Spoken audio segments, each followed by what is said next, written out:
Donc très bien. Donc on va commencer, je répète, ce cours par le premier chapitre qui sera consacré aux amines. Donc on a trois chapitres à traiter. Pardon, on a plutôt quatre. On a les amines comme premier chapitre. On a les aldyles et cétones comme deuxième chapitre. On a les acides et dérivés comme troisième chapitre. Et si on aura le temps, on fera un quatrième chapitre qui sera consacré à la stéréochimie dynamique, des notions de stéréochimie dynamique. Donc on va commencer donc par ce premier chapitre, je répète qu'il sera consacré aux amines. Les amines, comme les alcools, ils font partie des fonctions monovalentes. L'année dernière, on s'est arrêté à distance sur le chapitre des alcools. Les alcools, ils font partie des fonctions monovalentes. Donc là, on va terminer ces fonctions monovalentes par la fonction amine, qui est aussi considérée comme une fonction monovalente, parce que tout simplement, là, on peut remplacer la fonction amine par un seul hydrogène. Donc la deuxième fonction monovalente qu'on va voir, ce sont les amines. Et donc on va commencer par une introduction dans laquelle nous allons définir les amines. Bon, les amines, on les a déjà vues en S3, comme dans la nomenclature, comme fonction principale. Et donc, l'introduction, donc là, ça va définir ce que c'est les amines. Donc les amines, ce sont des composés organiques, azotés évidemment, qu'on peut obtenir par substitution de 1, ou bien de 2, ou bien de 3 hydrogènes qui sont sur l'ammoniac. L'ammoniac avec C, ce n'est pas avec culant. L'ammoniac avec culant, c'est de l'ammoniac aqueuse. Là, c'est de l'ammoniac avec C, c'est le NH3. Et donc, là, vous constatez bien que l'azote porte 3 hydrogènes. La valence de l'azote, vous le savez bien, c'est 3. Et donc là, on a 3 hydrogènes. Donc, en substituant 1, ou bien on peut substituer soit 1, soit 2, soit 3. Et donc, en substituant le 1, 2 ou 3, on va avoir plusieurs classes d'amines. On va parler de plusieurs classes d'amines. Donc, la définition, là, vous l'avez devant vous. Et donc, cette substitution peut être faite avec des groupements alkyles ou bien des groupements aryles. D'accord? Donc, je répète, en fonction du nombre d'hydrogènes substitués, on peut obtenir 3 classes d'amines, à savoir les amines primaires, dans le cas où on remplace uniquement un seul hydrogène, et on parlera de l'amine secondaire, dans le cas où on va remplacer des hydrogènes, et on parlera d'amine tertiaire, dans le cas où on va remplacer 3 hydrogènes. D'accord? Donc je répète, c'est une réaction de substitution, nucléophile évidemment, on verra tout à l'heure, de NH3 sur des halogénures d'alkyle, qui vont donner soit les amines primaires, soit les amines secondaires, soit les amines tertiaires. D'accord? Donc je répète, les amines, leur produit de départ, c'est de l'ammoniac. D'accord? C'est de l'ammoniac qui va agir par réaction de substitution nucléophile sur les halogénures d'alkyle. Alors, là j'ai signalé qu'en fonction, donc ce groupement R, ça peut être soit un alkyle, soit un aryle. Donc là aussi, on peut parler de plusieurs séries d'amines. On parlera de plusieurs séries d'amines en fonction de ce R-là. Est-ce que c'est un alkyle ou bien c'est un aryle? Dans le cas où, je répète, le R est un alkyle, on parlera des amines acycliques ou bien des amines aliphatiques. Alkyle, aliphatique. D'accord? Donc, dans le cas où le R est un alkyle, on parlera d'amines acycliques ou bien des amines aliphatiques. OK? Exemple, vous avez, bon, il y a plusieurs exemples. Donc, je me suis arrêté dans 2 exemples. C'est la méthylamine. Donc là, c'est une amine. Quelle amine? Primaire. Parce que tout simplement, nous avons substitué un seul hydrogène. Là, c'est une amine qu'on appelle le nom. La N-méthyle est un amine. La N-méthyle est un amine. La chaîne la plus longue, c'est l'éthane. Donc, c'est la N-méthyléthane amine. Et il y a d'autres exemples. Donc là, bon, c'est pour vous illustrer des exemples. Donc là, je n'ai pas donné l'amine tertiaire. Je peux la donner, c'est la triéthylamine ou bien la triméthylamine. Donc, dans le cas où le R il est acyclique, je répète, on parlera d'amine aliphatique ou bien d'amine acyclique. Dans le cas où le R est un aryl, hein, d'accord? Dans le cas où le R est un aryl, on parlera d'amine aromatique. On parlera d'amine aromatique telle que l'aniline. Ah, l'aniline, c'est une amine dont on a beaucoup parlé en S3 lorsqu'on a étudié les formes mésomères. Parce que là, vous avez un doublet, hein, qui est conjugué avec le noyau aromatique. Ok, donc vous avez un doublet, hein. D'accord, donc l'aniline, c'est ça, c'est ça. Oups.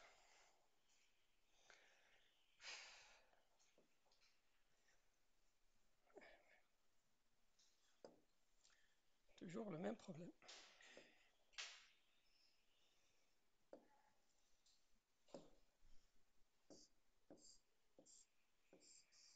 Donc voilà l'aniline. Donc là, vous avez un doublet qui est conjugué avec le noyau aromatique, hein, dont l'azote va participer avec un effet d'honneur plus, plus 1. D'accord? Donc, vous avez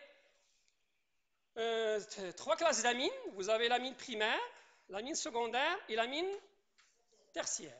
Ces amines primaires, secondaires, tertiaires peuvent être soit aliphatiques, dans le cas où le R est un alkyle, ils peuvent être aromatiques, dans le cas où le R est un aride. Très bien, très très bien.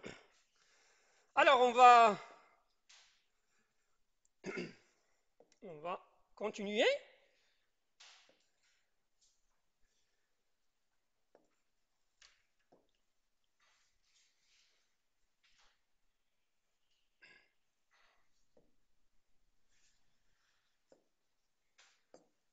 Alors, on va rappeler une propriété dont on a parlé beaucoup en S3, c'est l'acidité et la basicité. L'acidité et la basicité, tout simplement parce que là, en regardant les amines, surtout bon, toutes les amines, soit primaires, soit secondaires, soit tertiaires, on constate que l'azote dispose d'un doublet libre.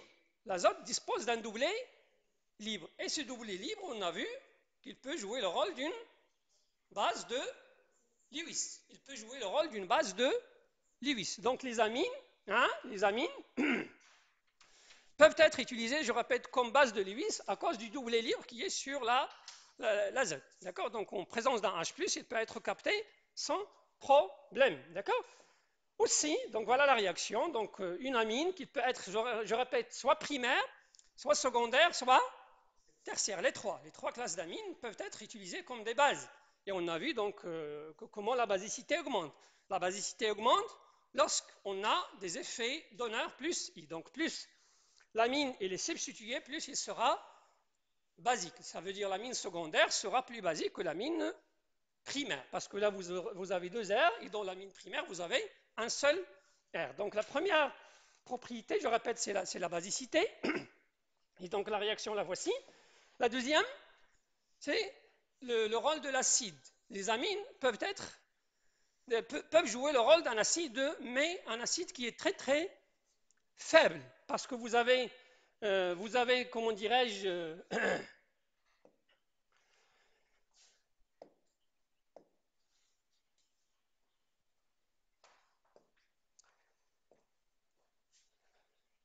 vous avez, comment dirais-je, on était en train de parler de l'acidité, c'est bien ça? Alors, donc, je prends le cas de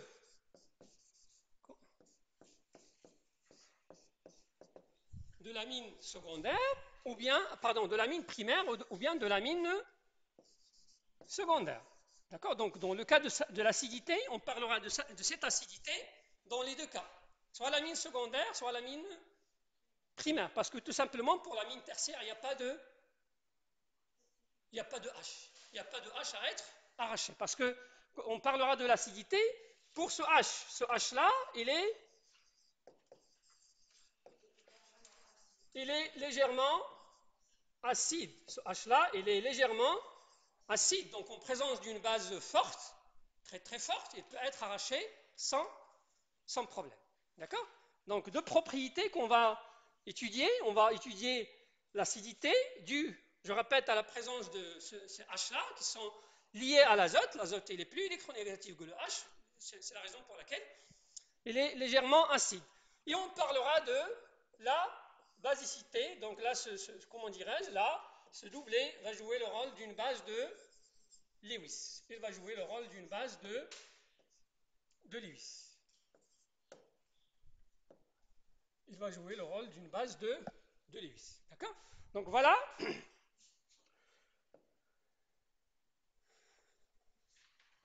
Alors, notez s'il vous plaît donc, cette remarque. Donc pour l'acidité, je disais bien, ce sont des acides très très faibles. Parce que tout simplement, l'électronégativité de l'azote n'est pas aussi élevée, n'est pas très élevée pour comment dirais-je, que les amines se comportent comme des acides forts. Une remarque qu'il faut noter, c'est la basicité. Donc on a beaucoup parlé de ça en S3. On a dit que les amines aliphatiques sont plus basiques que les amines aromatiques. Parce que tout simplement, dans les amines aromatiques, vous avez le doublé de l'azote qui est conjugué.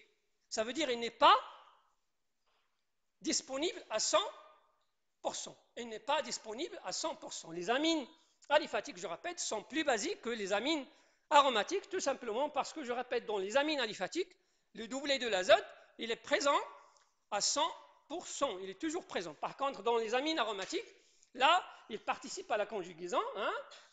Exemple ici. Regardez là. Dans le cas des amines aromatiques, hein, dans le cas des amines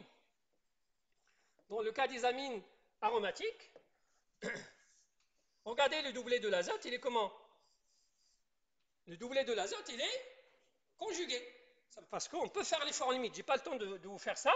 Hein, j'ai pas le temps de vous faire ça, mais vous pouvez le faire chez vous. Donc, dans le cas des amines aromatiques, le doublé il est conjugué, donc il n'est pas disponible à 100%. Par contre, dans les amines aliphatiques, regardez, le doublé, il est toujours présent.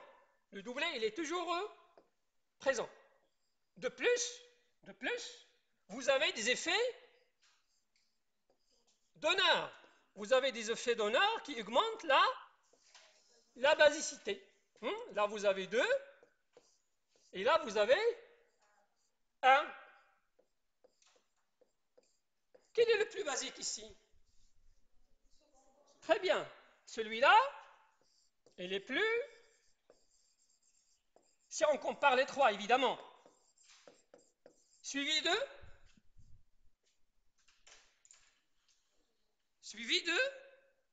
Quel est le deuxième?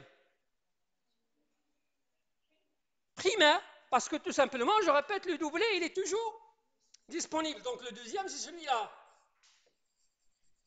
Du point de vue basicité. Et le troisième, c'est celui-là. Parce que ici, le doublé, il est conjugué. Il n'est pas disponible tout le temps. C'est clair? Donc les amines aliphatiques, primaires, secondaires, tertiaires, sont plus basiques que les amines aromatiques, parce que dans les amines aromatiques, le doublé, je répète, il est conjugué, il n'est pas disponible, parce que lorsqu'on parle de basicité, on parle de capture de H+.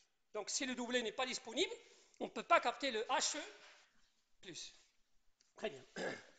Très bien. Donc après ce rappel ici, après ce rappel, on va aborder la première partie de ce chapitre qui sera consacré, je répète, à la préparation ou bien à la synthèse des amines, parce que les chapitres seront organisés comme ça.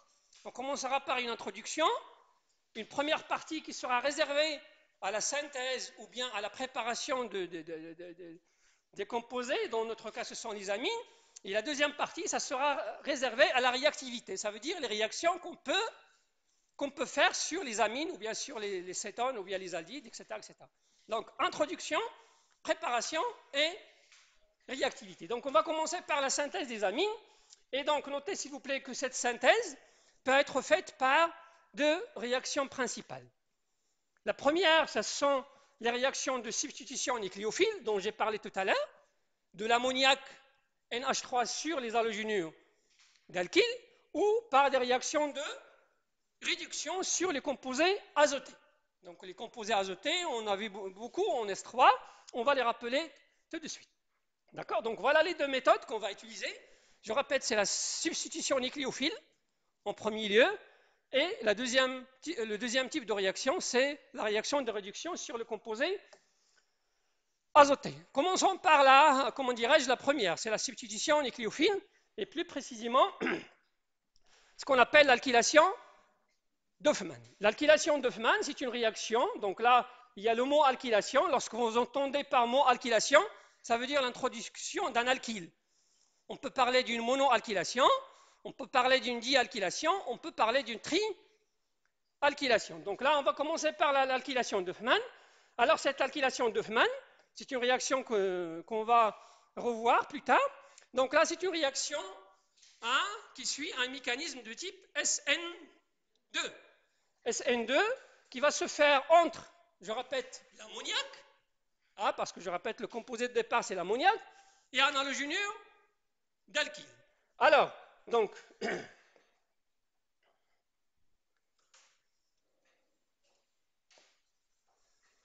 l'ammoniac, pourquoi l'ammoniac? Pardon.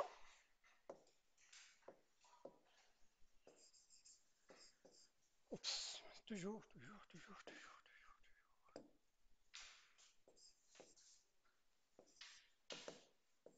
OK?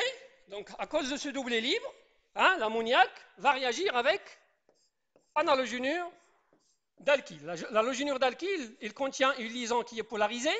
Donc là, vous avez un delta moins et vous avez un delta plus.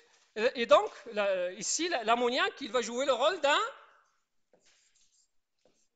d'un nucléophile non chargé. Rappelez-vous, on a parlé de nucléophile chargé et de nucléophile non chargé. Donc là, l'ammoniac va jouer le rôle d'un nucléophile non chargé à cause du doublé libre.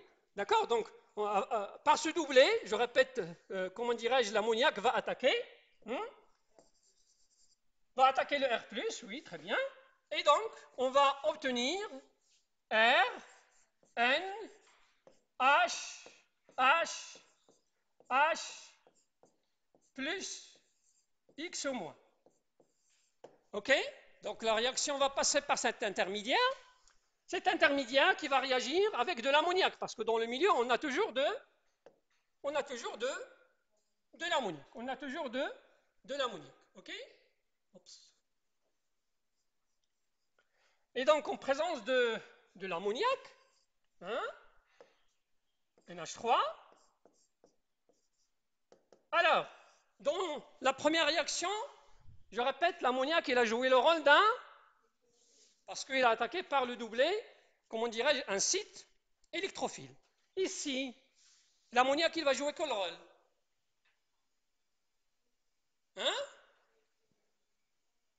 Quel rôle? Le doublé libre, il joue quel rôle? On a parlé de ça tout à l'heure. Non, ici, oui. Il a joué le rôle de nucléophile. Dans la deuxième réaction, je parle ici.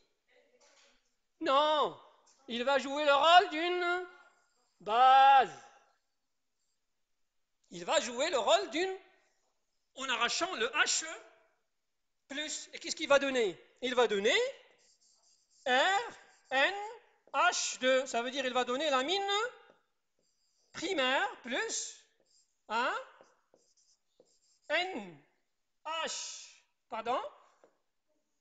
NH4 plus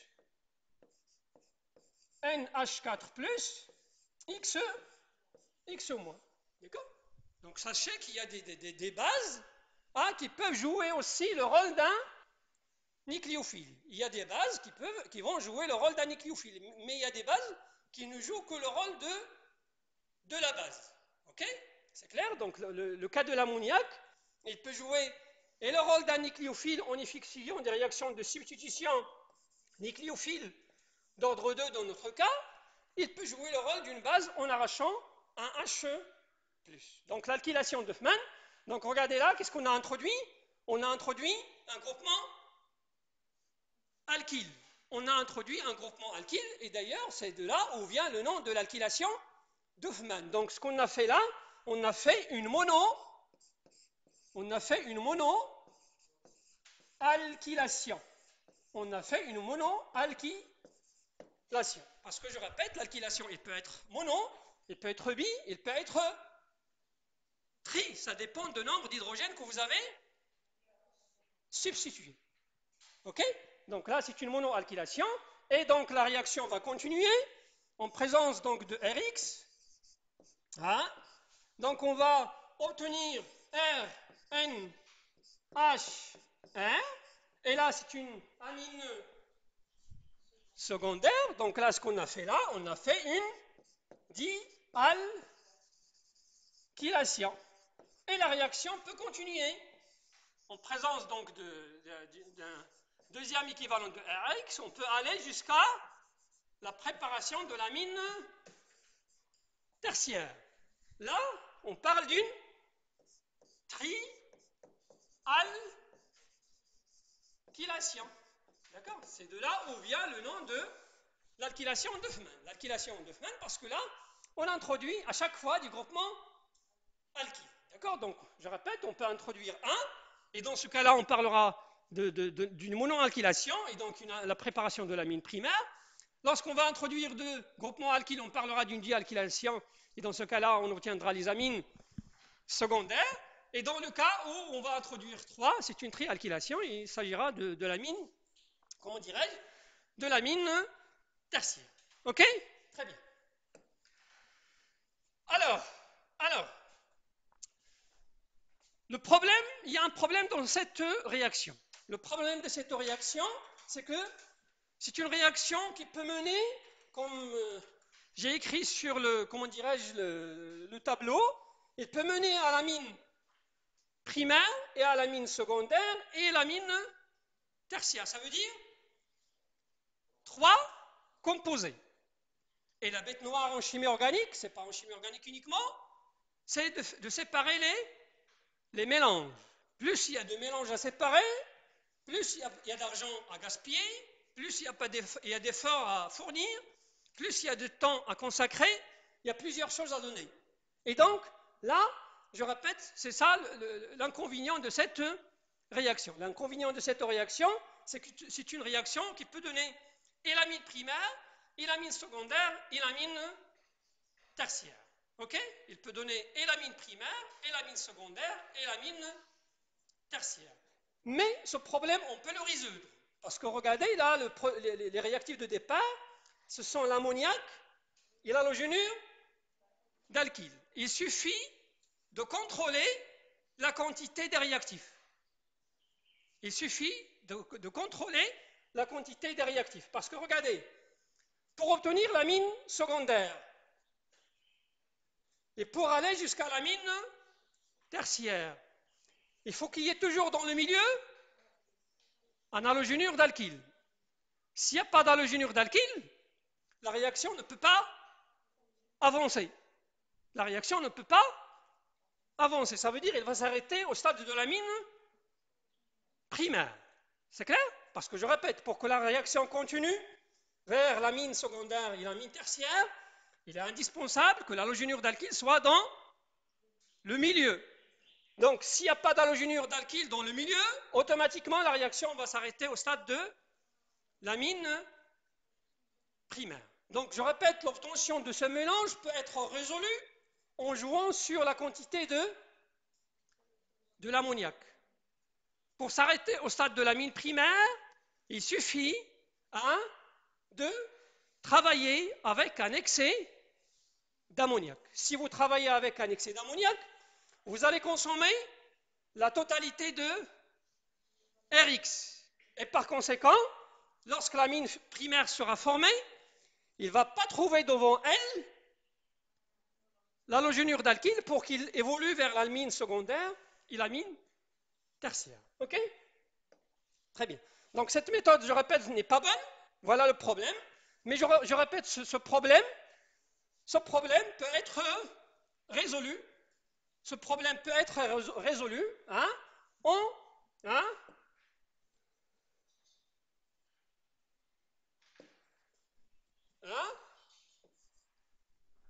ce problème peut être résolu.